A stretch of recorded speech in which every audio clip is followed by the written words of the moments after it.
Welcome to the Crimson Reaper podcast. Today, I'll be reading 3 hospital horror stories. Story 1. I'm Emily Watson, a 28-year-old nurse at St. Mary's Hospital. I've always preferred the night shift.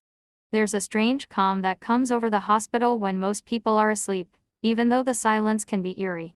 One night, around 3 a.m., I was doing my usual rounds when I noticed something odd. Room 207, which was supposed to be empty, had its door slightly ajar. Curious, I peeked inside. To my surprise, an elderly woman was lying in the bed staring blankly at the ceiling. I checked my chart again, no one was supposed to be in there. I stepped inside, the cold air prickling my skin, and approached her cautiously. "Ma'am, are you all right?" I asked softly. Her head turned slowly, and her eyes wide and empty, locked onto mine.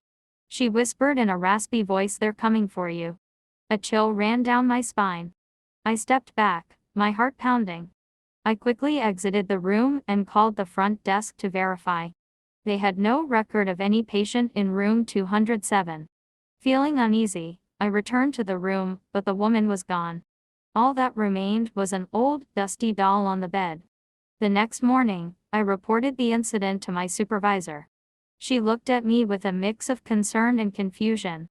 "Emily, room 207 has been closed for renovations for the past 5 years, she said.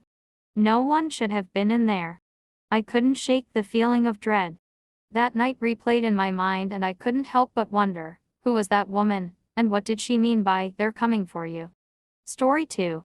I'm Dr. Daniel Brooks, 35 years old, and I've seen some strange things in my time at Mercy General, but nothing compares to what happened with Mr. Thompson. He was admitted with severe burns, covering most of his body. It was a tough case, but we were doing everything we could for him. One night, I was on call when the nurse frantically informed me that Mr. Thompson had disappeared from his room. I rushed over and checked the security footage. It showed Mr. Thompson, bandaged and weak, walking out of his room at precisely 3 a.m. But here's the thing, the cameras didn't capture him leaving the hospital. Determined to find him, I searched every floor. Eventually, I made my way to the basement, a place no one ever went unless absolutely necessary. There, in the dim light, I saw him.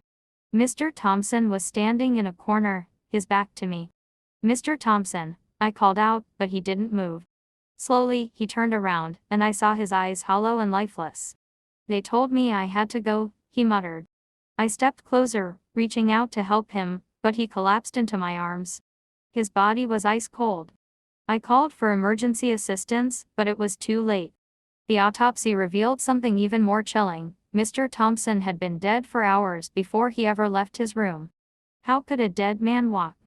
I still think about that night, about the look in his eyes and the cold touch of his skin.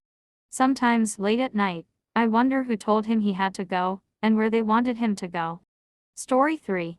My name is Sarah Miller, a 23-year-old medical intern at City Hospital. I was excited about the opportunity, but I wasn't thrilled about being assigned to the old wing. Everyone said it was haunted, but I didn't believe in ghosts, not at first anyway. One late evening, I was reviewing patient files in the deserted wing. The air was thick with the musty smell of disuse. As I worked, I heard the sound of children laughing. At first, I thought it was my imagination, but the laughter persisted. I decided to investigate. Following the sound, I came to a locked door that led to an unused part of the hospital. With some effort, I managed to pry the door open. What I found on the other side was an old pediatric ward, long abandoned. The laughter grew louder, echoing through the empty halls. I saw shadows darting past the windows, but no children were in sight. Just as I was about to turn back, I felt a cold hand grasp my wrist. I looked down and saw a small, ghostly child staring up at me with wide, sorrowful eyes. "Help us," the child whispered, and then vanished into thin air. Terrified, I ran back to the main wing, my heart pounding in my chest. The next day, I told my supervisor what had happened. She looked pale and whispered that ward was closed decades ago after a fire. Several children died that night. I couldn't believe what I was hearing. The laughter, the shadows, the ghostly child, they were all real. Since then, I avoid the old wing, but sometimes, late at night, I still hear the faint sound of children laughing, and I remember the cold touch of that little hand. Stories generated by ChatGPT. Thumbnail by artbreeder.